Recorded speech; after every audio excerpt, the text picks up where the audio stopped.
vamos lá. Então, o papo aqui hoje é a gente falar de otimização, né? Eu vou separar em dois o papo, né? A gente tem otimização da infraestrutura como um todo, né? E aí a gente pode falar de milhares de otimização. Vamos falar desse primeiro, da otimização. E depois vamos falar de otimização da infraestrutura na nuvem, e mais especificamente sobre infraestrutura na AWS, que é o caso que eu tenho mais experiência, e o Luciano também, porque a nuvem que vocês usam hoje é a AWS, né, Luciano? Sim. O Leandro está dizendo aqui, na verdade não é na trilha de cloud, na trilha de DevOps. Se já foi, se não foi, vem pro palco aqui, Leandro, Tristão, não se envergonha aí, não se acanhe, vem aqui pro palco, o bate-papo vai ser bom. O Luciano é dos nossos, né? É freguês, é cliente, mas é dos nossos. Mas, Luciano, vamos pensar na otimização como um todo, né? Então, cara, sei lá, né? Vamos tentar voltar um pouco no passado antes de você ter migrado para a nuvem. Pensando em nuvem ou não, né? Vamos falar o que é otimização de infraestrutura, né? Olha o Leandro aí, ó. Veio fazer bagunça aqui, ó. Eu aceitei ele aí. E aí, Mano Brau, beleza? Boa tarde, Leandro, tudo bem? Saiu de uma, entrou em outra. Ainda vou começar daqui a... Você vai começar? Uma hora. Então fique no papo com a gente. Vai ser na outra. Então vamos lá, Lu, o que você pensa, cara? Quando a gente fala otimização de infraestrutura, então você tem sua infraestrutura lá que estava rodando com VMware, storage e tal. O que você pensa em otimizar? Assim? O que você pensava? Você falava assim, cara, eu preciso investir aqui, vou pegar uma grana, vou investir, vou otimizar. O Leandro fez até a barba, né, cara? Agora que eu notei, cara. Louco, cara. Cara, olha, no nosso caso, cara, pensando numa infraestrutura on-premises, né, a gente lidava muito com isso num passado não tão distante, né, mas a gente partia na questão de automatização, a gente partia muito para virtualização, né, a gente pegava ali um belo hardware físico e conseguia trabalhar semelhança ao que a gente tem hoje na nuvem, mas com uma facilidade, uma redução de trabalho físico no ambiente virtualizado, né? Então, a gente conseguia subir servidores muito mais rápidos, desligá-los, usá-los sob a demanda que a gente tivesse, necessidade. Só que a gente sempre se deparava com questão de investimento, porque você hoje tem um hardware, daqui a um ano ele talvez já não seja o melhor hardware e você tenha que reinvestir o dinheiro para se atualizar na questão física. Mas a otimização para a gente sempre foi assim, usar o máximo da capacidade do hardware que a gente tem. Então... Trocar um hardware para um hardware mais novo, talvez. Hardware para o hardware mais novo. A gente já teve essas discussões, né? Eu já vi você tendo essas coisas. Pô, vamos trocar o servidor para um modelo mais novo, o switch já está ficando depreciado. Exatamente. E aí a gente de TI acaba se deparando um pouco com a questão financeira nesses casos, né? Porque qualquer tipo de atualização que a gente tenha que fazer demanda investimento monetário. Exato.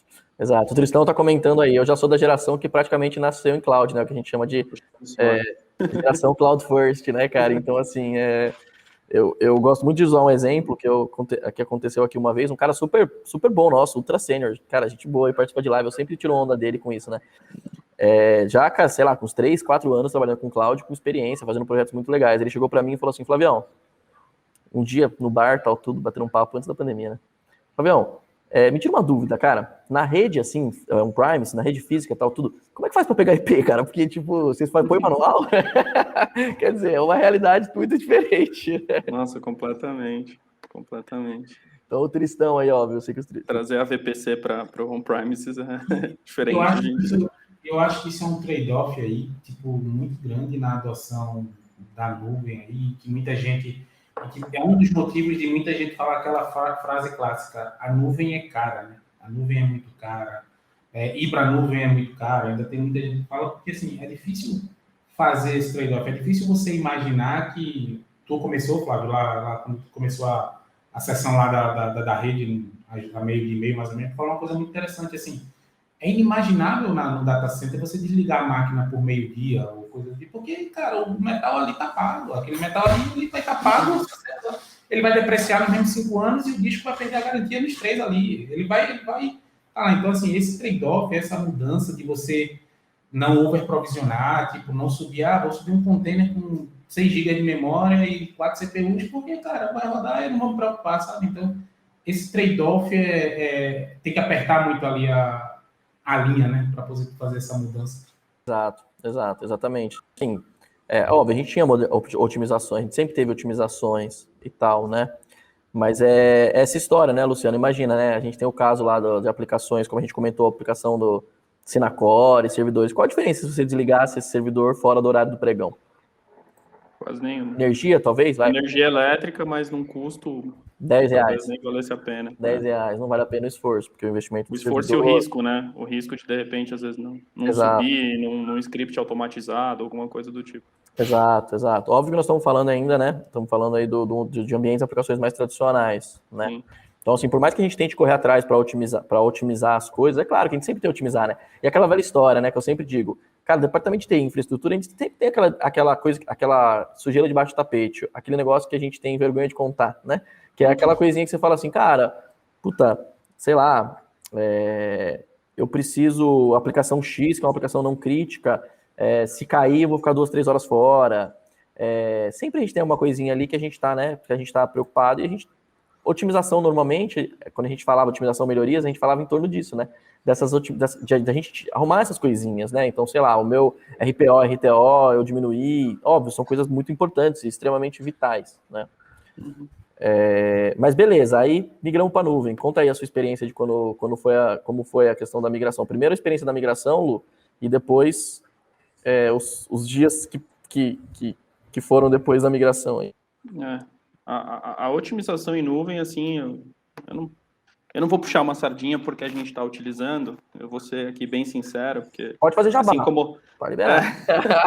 Assim como o Flávio, a gente viveu esse mundo on-premises, a gente viveu esse mundo data center físico, algumas noites mal dormidas, os fins de semana trabalhando, implementações e tudo mais, e na nuvem, assim, isso é muito mais facilitado, primeiro pelo ferramental que você tem, né, para otimização em si.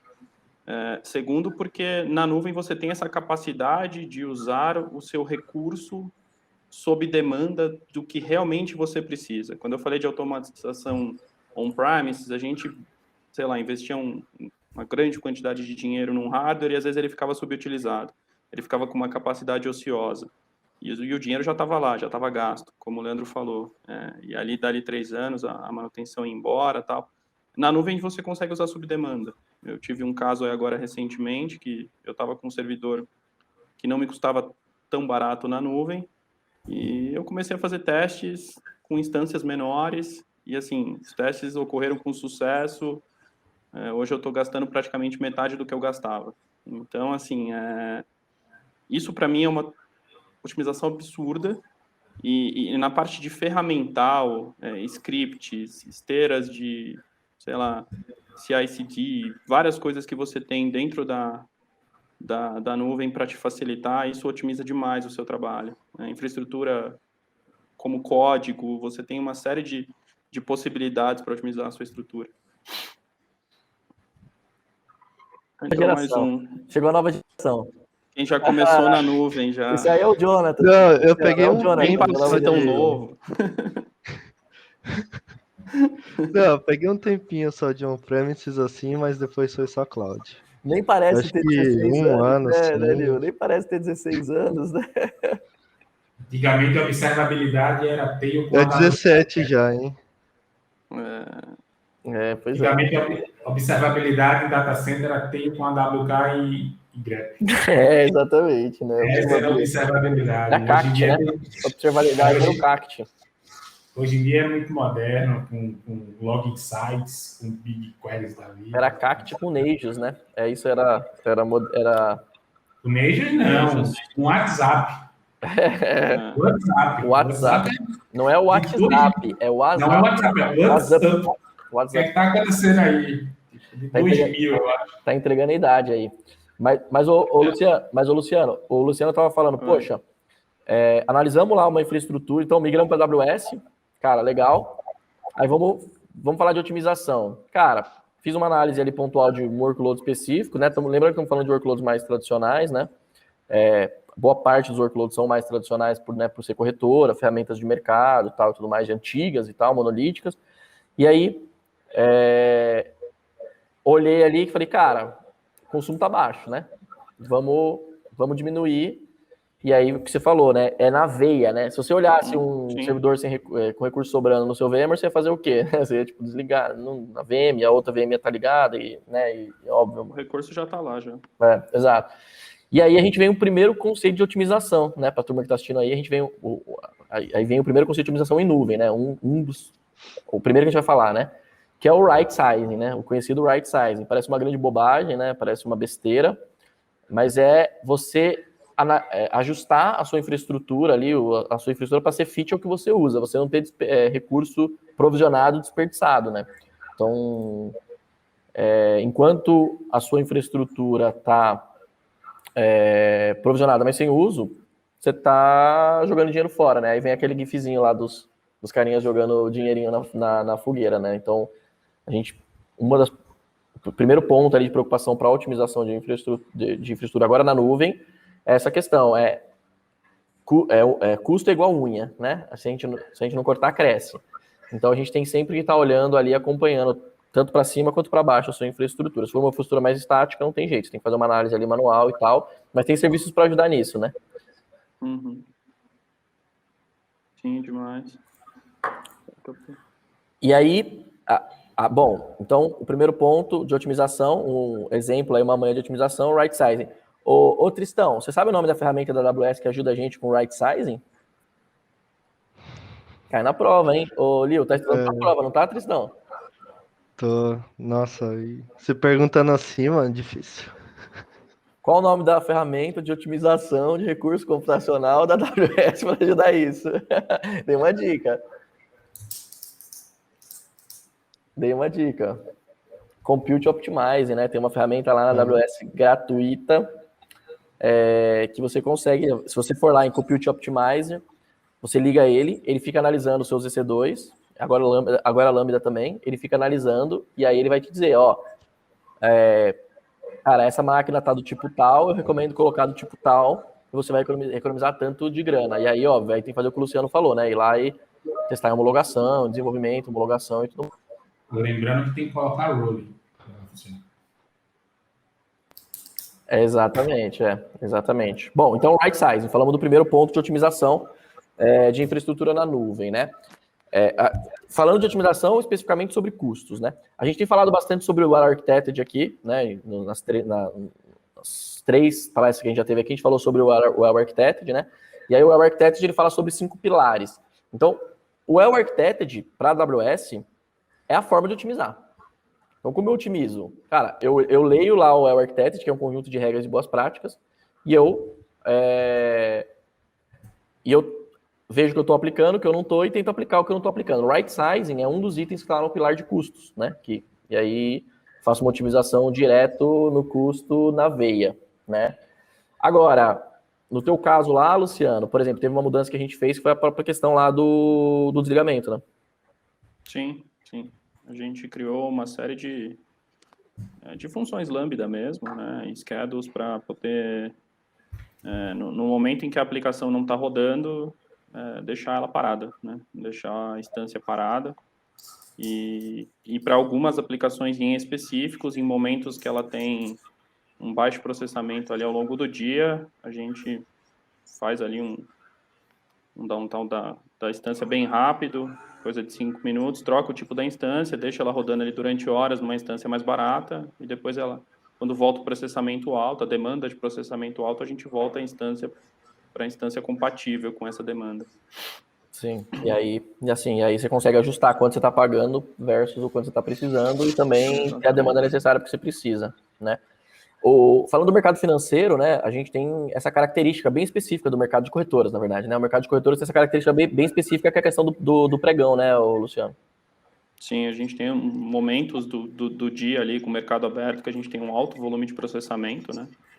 Troca de mensagens, esteira e tudo mais, fila de mensagens e tal, e no fim do dia, praticamente, depois do mercado fechado, a gente já tem uma situação de normalidade ali, de praticamente ociosidade. E aí tem bastante coisa tem bastante coisa que a gente pode simplesmente sacar. Então, veja, né? Não é só falar o pessoal fala de microserviço e não sei o que lá, mas aqui a gente tem um caso prático de, cara, simplesmente desligar e ligar coisas que não se usam fora do horário. Exatamente. Uma das últimas mudanças que tiveram aí, acho que já faz um tempinho, através dos alarmes lá do próprio CloudWatch, ele já tem um action agora, shutdown o EC2, se tu fizer um determinado threshold. Então, por exemplo, vai criar um alarme que durante 5 minutos a tua CPU Politizou demais. A tua CPU for abaixo de, sei lá, talvez para tu faça 10 minutos sentido, for abaixo de 5% de utilização, 10% de utilização, significa que basicamente quem está rodando ali é o OS. Talvez isso possa ser mascarado se tu tiver, por exemplo, uma JVM que já suba a memória toda. Mas enfim, dá para tu ter uns thresholds interessantes da tua aplicação e já eliminar o lambda disso. Botar mesmo pelo CloudWatch com alarmes que ele vai ter um EC2 shutdown. Exato. Exato. Ou até por horário, dá para você fazer direto, hoje dá para você fazer direto lá já dá para você fazer no schedule. Mas a questão, o legal do Lambda é que ele te traz a possibilidade de você de repente fazer testes, né? Então é como, sei lá, você olha lá para ver se está tendo, no caso de uma aplicação do Synacor, por exemplo, que é uma aplicação de corretora, você pode muito bem fazer uma validação, sei lá, se o Synacor está em uso, né? Não estou dizendo que a gente está fazendo isso lá que o Luciano faz, mas as possibilidades são maiores, né? Sim. Que aí, para mim, é uma ótima vantagem de otimização do uso em nuvem, que é usar as coisas como serviço, né? Então, exato. A infraestrutura como serviço. Exato. Mas tem um ponto bastante interessante que dá, do ponto de agora, quando a gente fala lá daquela versão anterior, né, do ambiente on-premise, que a gente falou, cara, como eu otimizo? Faço isso. Trouxe para a nuvem. Beleza, a gente trouxe 2 exemplos aqui de otimização, inclusive de custo, né? Mas posso fazer vários outros tipos de otimização e tal. Agora, e aí o well architected é o caminho certo. Então, se eu estou na nuvem, o well architected é o caminho certo. Vamos analisar, bater lá todos os itens para melhorar. Agora, só o fato de eu sair de um lado para o outro, eu estou otimizando, né, cara? Quanto sua vida foi otimizada quando migrou para a nuvem, Luciano? O seu Nossa, ambiente? demais, assim. São sonos muito mais tranquilos, noturnos, assim. E, assim, facilitou demais, né? O trabalho de um administrador de infraestrutura, ele é muito facilitado em tempo, em qualidade. E, assim, do ponto de vista de otimização pura, o planejamento também é muito mais facilitado na nuvem, né? Porque hoje em dia, se você, sei lá, abrir uma campanha que vai demandar muito mais processamento na tua estrutura, para você fazer isso sem um planejamento, quando você tem uma estrutura on-premise, você precisa aí de algumas semanas ou meses para poder planejar, né? De repente, a subida de outros servidores, caso você tenha uma capacidade que esteja disponível para isso. E na nuvem você tem autoscaling, você tem uma série de serviços que te facilitam nessas horas. No on-premise você tem pré-approval, né? Ou approve. Sim. Ou de compra, assinatura que você manda, papel para cá, papel para lá. Você pode não ter a estrutura física disponível para fazer, né? Na nuvem, está lá. Exatamente. Na migração do on-premises para a nuvem, como que é o pensamento, assim, questão dos serviços que você vai usar? Por exemplo, porque na AWS, se você não escolher os serviços certos, né, para as aplicações que você tem, vai gerar um custo muito elevado, né? Sim.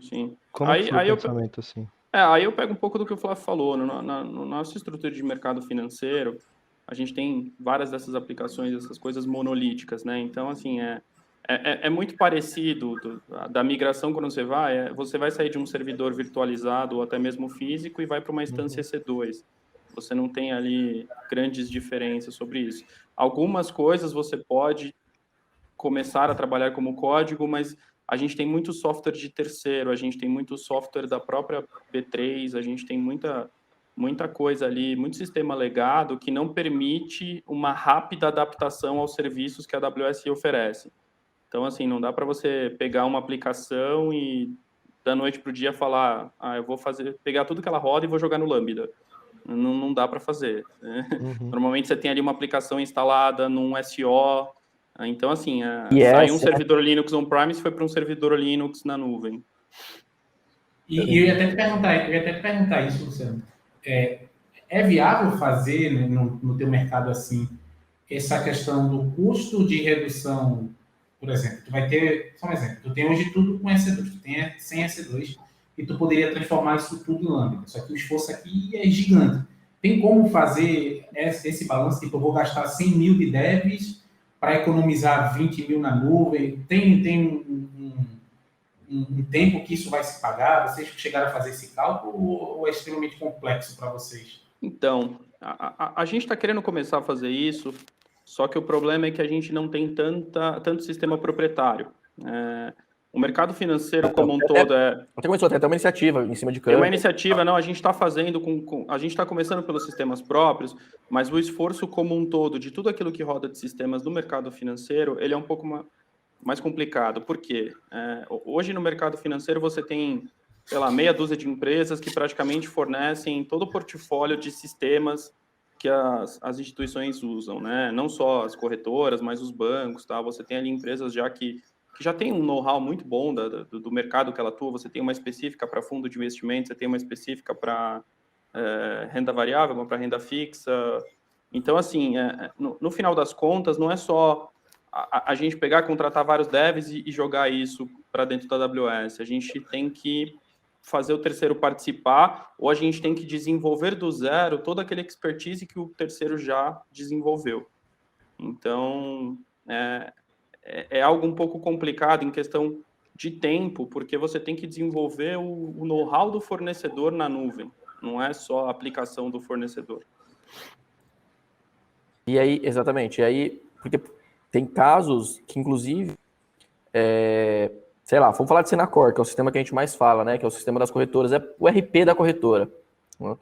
Ele é desenvolvido pela própria B3, todas as casas usam, com exceção de uma ou duas, né, que não usa, todas as corretoras usam, são pouquíssimas exceções as que não usam um outro sistema de terceiro também, não dificilmente. Exato. Eu não conheço nenhuma que use um sistema proprietário para isso.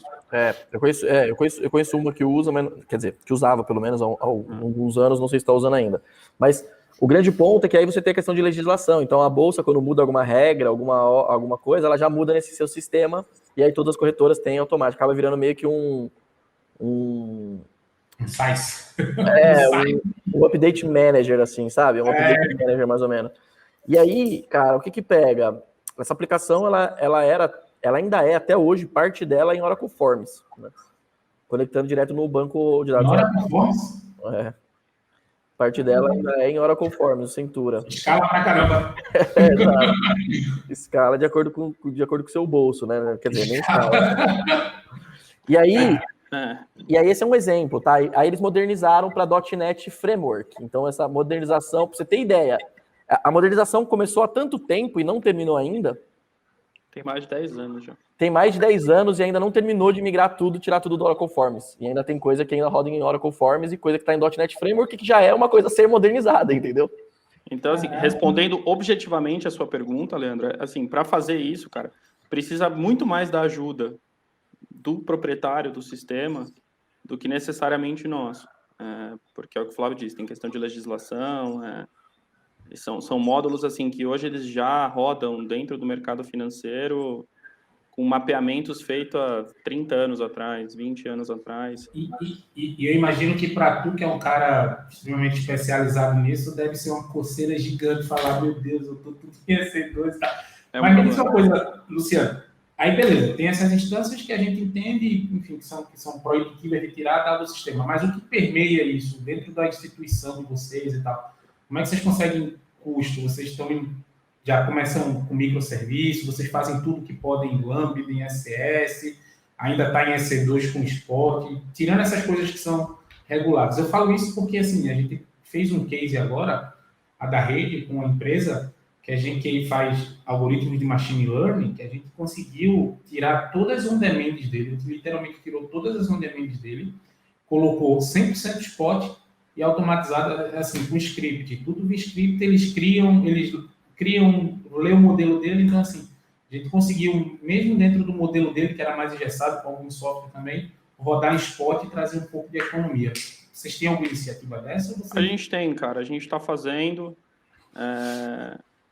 Para banco dá para trabalhar um pouco com reserva, para instâncias EC2 dá para trabalhar com spot, mas eu falei, a gente começou há 2 semanas atrás esse trabalho de pegar cada instância em específico e trabalhar com um recurso menor. Porque, assim, a virtualização da nuvem também ela é muito boa, né? Ela é muito melhor do que a virtualização de quem trabalhava ali no... A qualidade do poder computacional. A qualidade do poder computacional ela é muito melhor. Então, assim, mesmo esses fornecedores, inclusive a B3, quando ela passa um requisito mínimo para você rodar a aplicação dela, ela passa pensando naqueles ambientes antigos. Então, quando você traz hoje para a virtualização da nuvem, fatalmente você pode reduzir aquilo. Pode até ser perigoso isso que eu estou falando, não se aplica a todo mundo, tá? Que fique bem claro.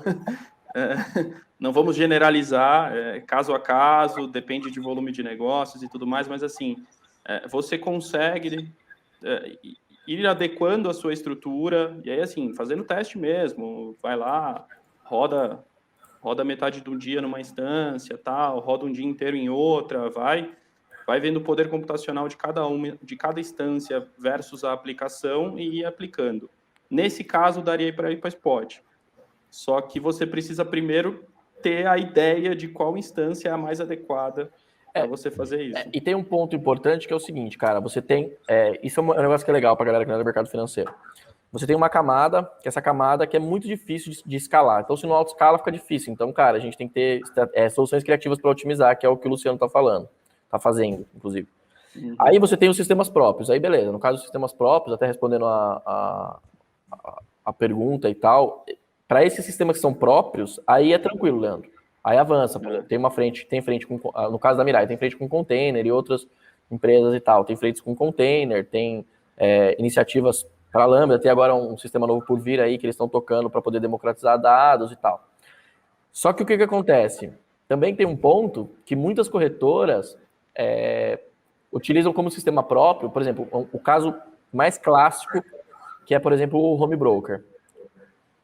O Broker, que é a ferramenta principal das corretoras, que as corretoras utilizam tal e tudo mais, também tem casos de muitas corretoras que terceirizam isso, parceiros, e tem um contrato no modelo que eles chamam de DMA, né, que é no modelo de onde essa aplicação aí sim que poderia que normalmente, que agora estão começando a modernizar, então você pega as corretoras maiores, estão começando a modernizar, ou as mais novas que estão surgindo do zero, estão começando a criar aplicações mais escaláveis, mais modernizadas, tal.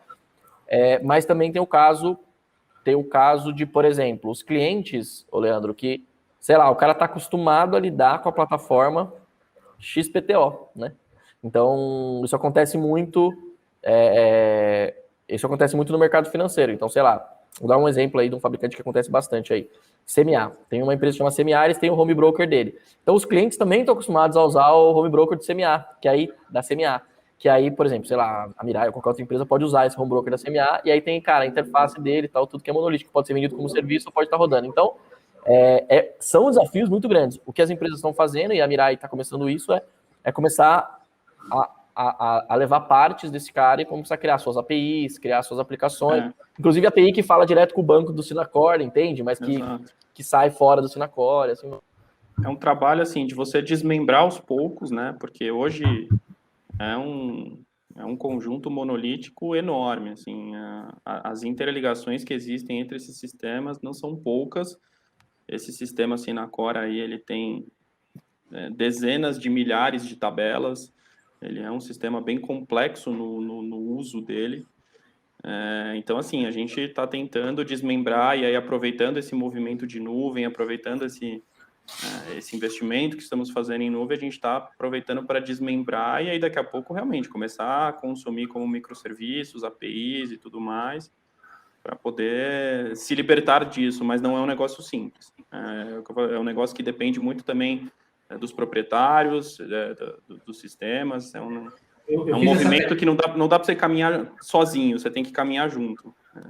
Eu fiz essa pergunta porque eu vejo nesse mundo regulamentado, né, como é o mundo de corretor aí, que é extremamente regulamentado, enfim, ninguém vai querer comprar uma briga de botar um software que vai errar 1% do cálculo, que quebra tudo. Mas eu vejo assim, as empresas, elas, por mais que não consigam o core ali, o que é pesado, tudo que nasce novo, eles tentam tirar o máximo de proveito da nuvem, né? Então, por exemplo, a parte de machine learning que tem para treinar algumas coisas, tenta ir no SageMaker ou no Lambda, enfim, qualquer que seja. A parte de Big Data, tenta usar ferramentas também, ali, serverless ou mais em conta, que dá para você pagar só pela demanda e tentar equilibrar mais ou menos essa balança, né? É uma realidade aí de vocês?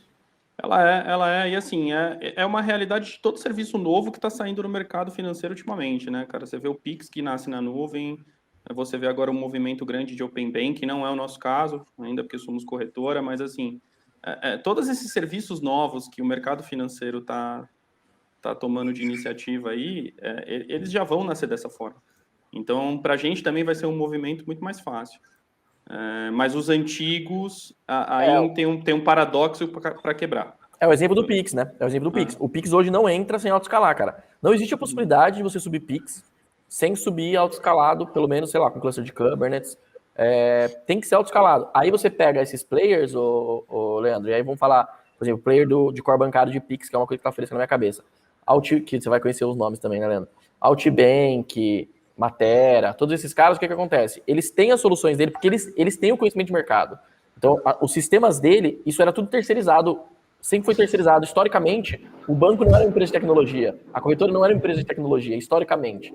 Então, esses caras que eles faziam, eles simplesmente terceirizavam toda essa inteligência de negócio para essas empresas, sei lá, 3, 4 empresas para cada sistema específico. E aí, beleza, essas empresas elas têm os mesmos sistemas há anos, né? Como é o caso do Sinacor da Bolsa, que é um fornecedor de um sistema, né? Então eles têm os mesmos sistemas há décadas, né? E, cara, tá funcionando, indo muito bem, obrigado, tal, tudo mais. Agora, quando você fala do Pix, onde você realmente aumenta a capacidade de processamento, aí não tem pra onde correr, bicho. E aí você pega o Altibank, Matera, todos esses caras, aí sim eles fizeram sistemas e eles tiveram que fazer essa guinada. Então, você pega esses caras, eles estão indo todos para Kubernetes, eles estão indo todos para esse tipo de ferramenta maior. Aí falando do fornecedor específico. Agora, a própria corretora em si, né, o que surge de novo, aí sim a gente está puxando para cá, trazendo para a pauta para a gente poder trazer já pensando no mais moderno, né? Uhum. Mas tem muito... A característica do próprio mercado, era tudo terceirizado. Você pega grandíssimos bancos, às vezes, bancos grandes, assim, de top 5, que usa ferramentas, soluções dessas, entendeu? Usa, top 3.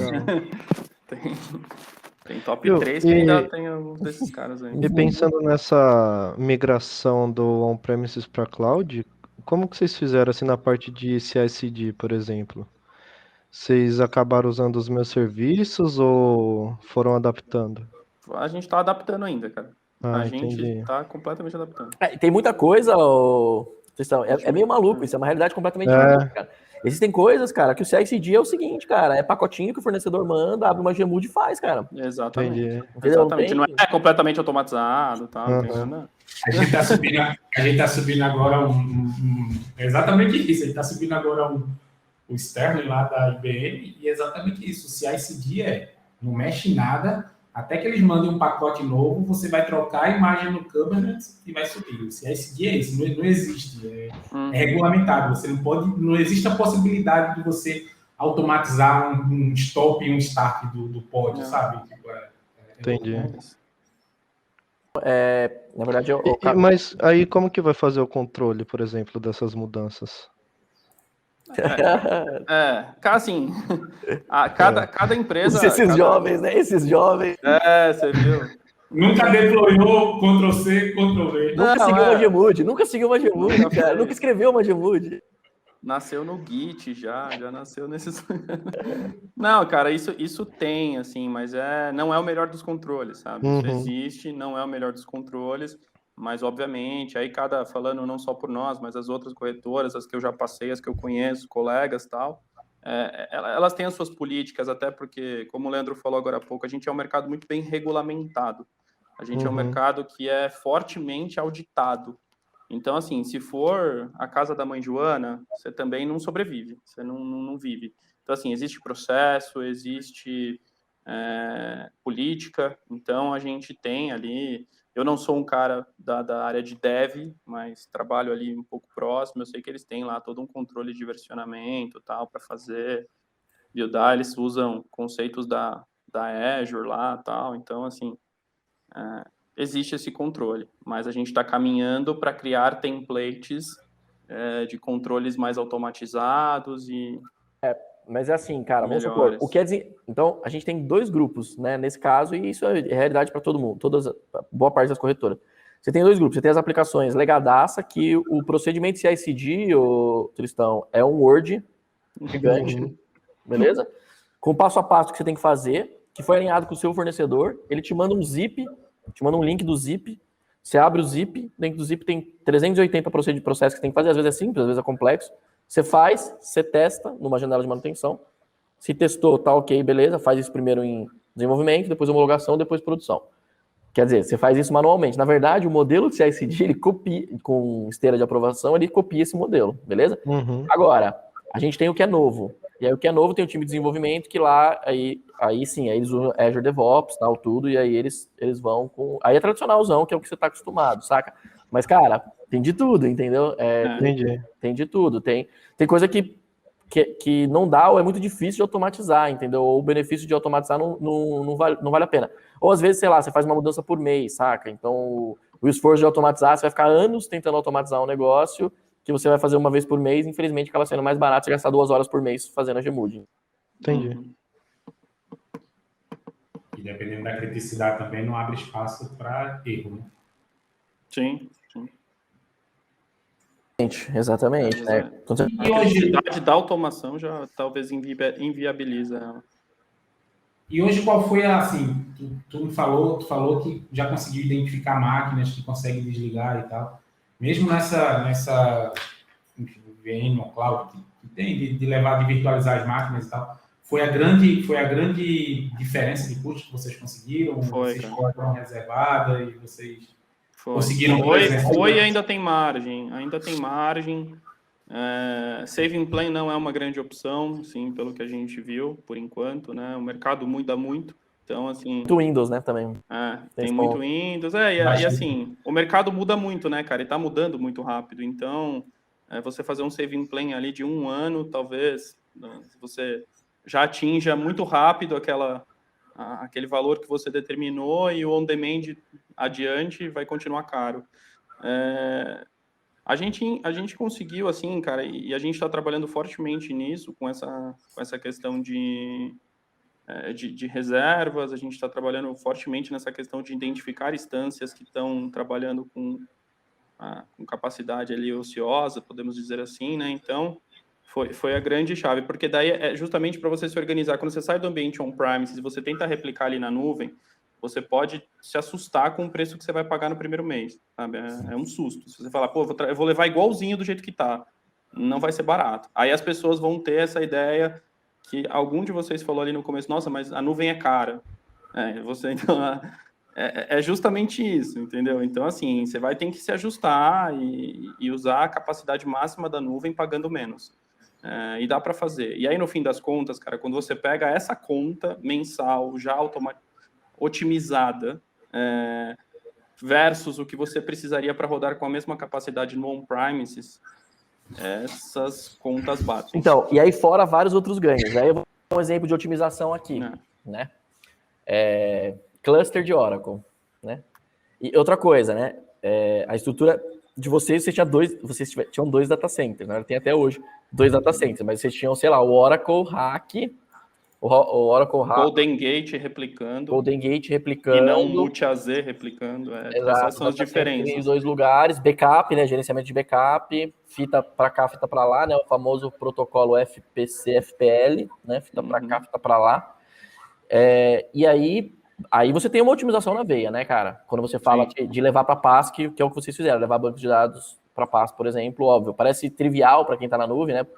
Pro Tristão parece trivial, né? Mas fala aí dos ganhos com relação a backup, gestão, gerenciamento, replicar, preciso fazer uma homologação rápida. Nossa, demais, criar um banco só de leitura, assim, para poder fazer, isso é as facilidades da nuvem, cara, isso é otimização pura, é o nosso assunto puro aqui. E as preocupações, né, cara? Você consegue, saindo do ambiente on-premise, se desligar de algumas ferramentas. O Golden Gate de replicação de Oracle entre sites. Baratíssimo. Ele é baratíssimo. Só para ficar replicando de um site para outro. Ativo, passivo, mas E assim, aí é caro. Por isso, assim, tudo isso tem que ir na conta, Leandro. Tudo isso vai na conta. Por isso que eu falo, quando a nuvem, nesse caso, ela não sai cara. Porque quando você tira tudo que você não vai mais precisar do ambiente on-premise, quando você consegue otimizar, quando você consegue escalar, a questão de disponibilidade, cara... Ter mais de um data center. Mais de Tem um que pagar data todo o center. data center.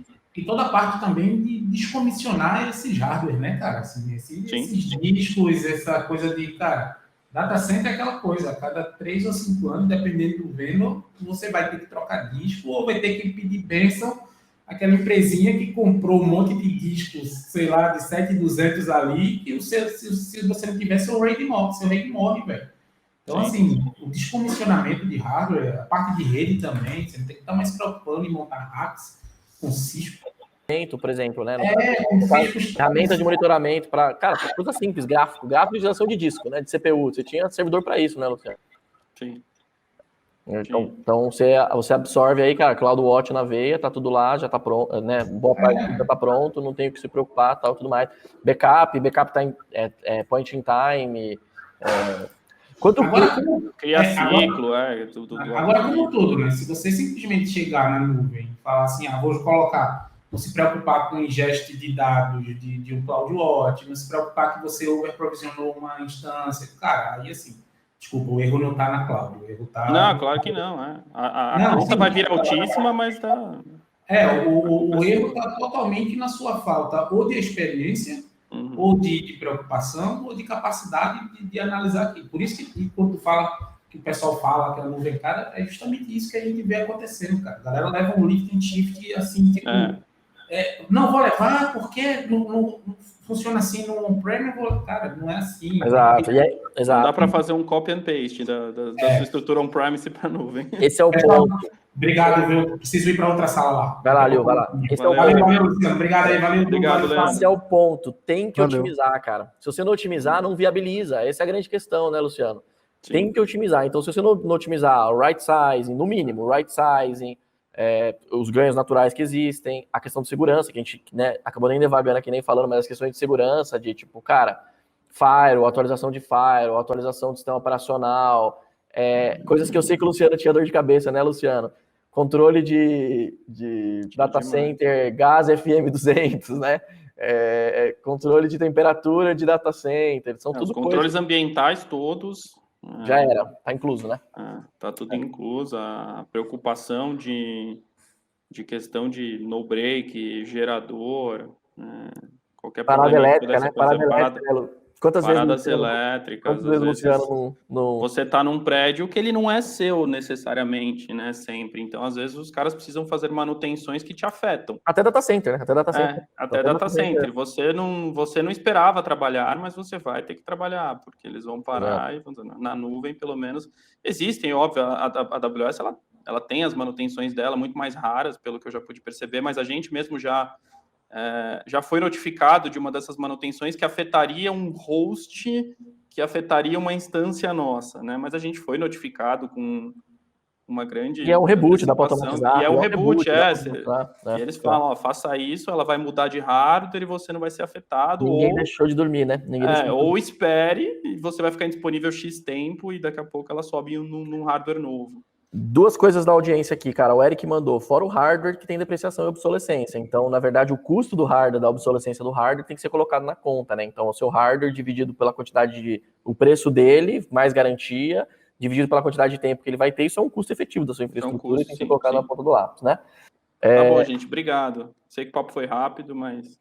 Não, foi ótimo. Obrigado demais. É gratificante participar, estamos sempre disponíveis aí para falar. Obrigado demais por compartilhar suas experiências aí. Eu acho que sempre é muito importante para quem está, às vezes, um passo atrás para poder cortar caminhos.